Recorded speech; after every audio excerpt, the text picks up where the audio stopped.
You guys are on. Okay. Go. Okay, hi. My name's Brian.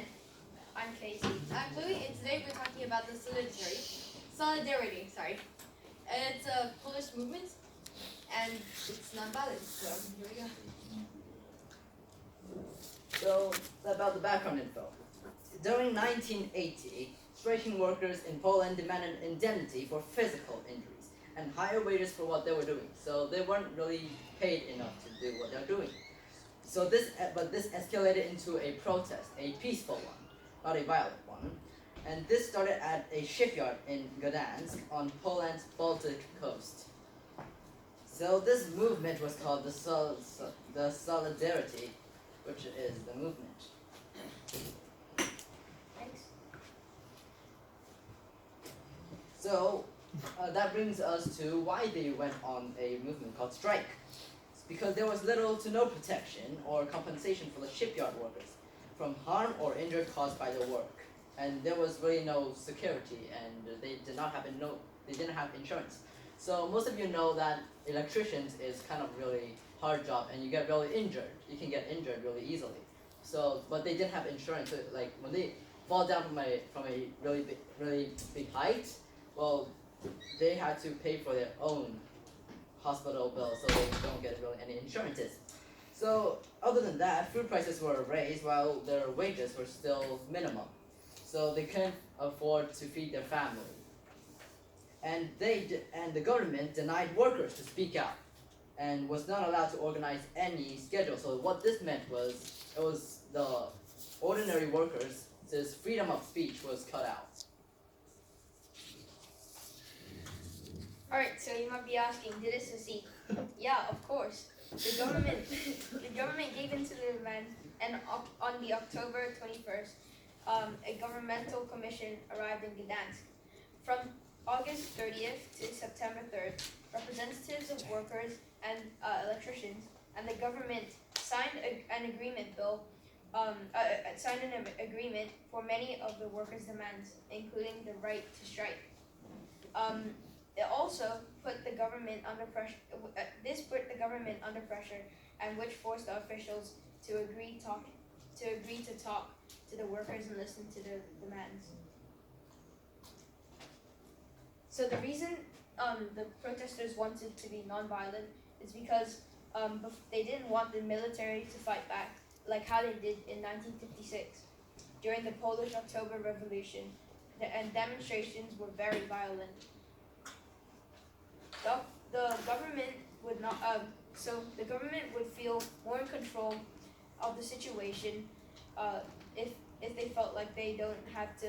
If they felt like they don't agree to the protesters' demands, the workers will destroy the hierarchy of the government. So by feeling more in control, the government will be more compliant to the workers' needs. So now we're going to be talking about the effect and the reaction of the whole protest. First of all, this is the Iron Curtain, the red line separating these two areas. The Iron Curtain is an imaginary boundary that separates Europe into two separate areas, Soviet Union and their satellite states, and the rest of the world, basically. It's the Soviet Union tried to block itself off and its states so that they couldn't be influenced by the West and the non-Soviet controlled areas. So if I can just pause for a moment, just say, everybody, like when I was growing up, we knew this, right? This Iron Curtain, but it's kind of been lost to you guys. Has anybody heard of the Iron Curtain here? Okay, a few people, but if you can, this is just one of those general things everybody sort of knows from a previous generation that you guys don't. So the dividing line between a Soviet world and like kind of the free world ran right along that was called the Iron Curtain, and you see the line here. So and you see where Poland is. So what's the relationship of Poland to the Soviet Union? It's a satellite state, so it's controlled by the Soviet Union. Okay. All right. And so at this point, when they're demonstrating, no one is free in the Soviet Union or its satellite states. Yeah, communist. Yeah, right. Everybody was communist. Okay, keep going. Alright, wait, just another fact about the the Iron Curtain. So Yeah. you know when the fall of Berlin Wall, yeah, it kind of broke the Iron Curtain. So many people from all over, like the Soviet Union countries, they fled through Berlin to the western parts. Where is Berlin? These. Like here. No, it actually says there. I can see it from here. Can you guys see the city? Now, I'm sorry, I'm going to interrupt your presentation a little bit, but it's so important here. So we can say that the solidarity and Poland is the beginning of the fall of the Iron Curtain. We can say that the fall of the Berlin Wall was the end of the Iron Curtain. But guys, what do you notice about Berlin? That seems quite odd geographically. They had to, if they're trying to flee from East Berlin to West Berlin, what seems kind of odd? It's not like on the border. Yeah. So where do you escape to? There was just actually a small, like this, like a small part of Berlin that was free. That was like a little bit of blue in a sea of red. And if you could climb the wall, if you get across and into West Berlin, then you could fly out to other parts of the free world.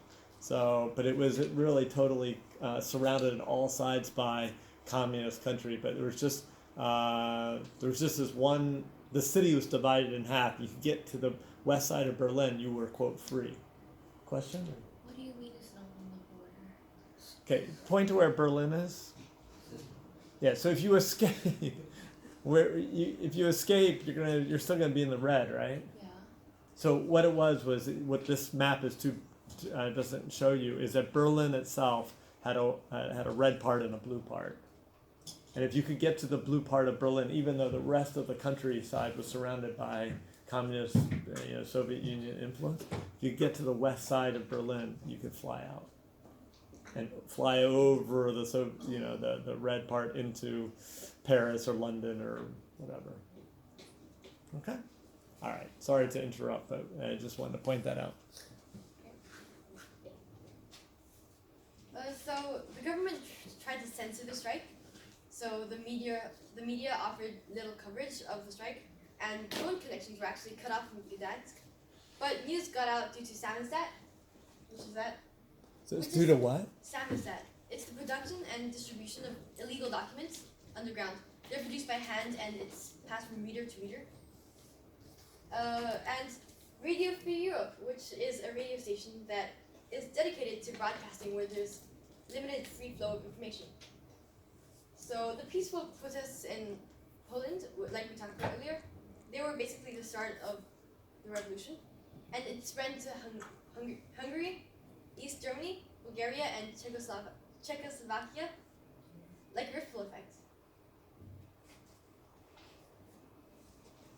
So this can be, compared to Hong Kong in this moment now, where protesters are demonstrating violently and peacefully.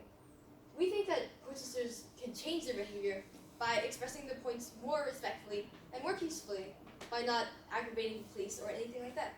Because by starting violent fights, it can only end in more violence where no one wins.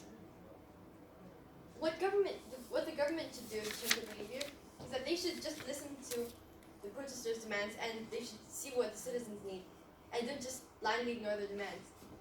And they should see if it's possible for a compromise with the citizens without causing any violence or unnecessary bloodshed. And that's it. Okay. Thank you. All right.